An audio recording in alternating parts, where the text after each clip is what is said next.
তারপর দুপুরে লাঞ্চের পর দেখলাম জল আরো বাড়ছে, সকালের থেকে অনেকটাই বেশি, কারণ এটা জোয়ারের টাইম ছিল।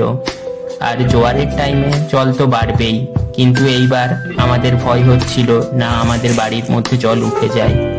অ্যাকচুয়ালি বন্যার জন্যই আমাদের এখানে সব বাড়ি মাঠের লেভেল থেকে অনেকটাই ওপরে বানানো, বাট তবুও জল বাড়লে তো ঘরের মধ্যে উঠে যেতেই পারে, তাই একটু ভয় তো থেকেই যায়।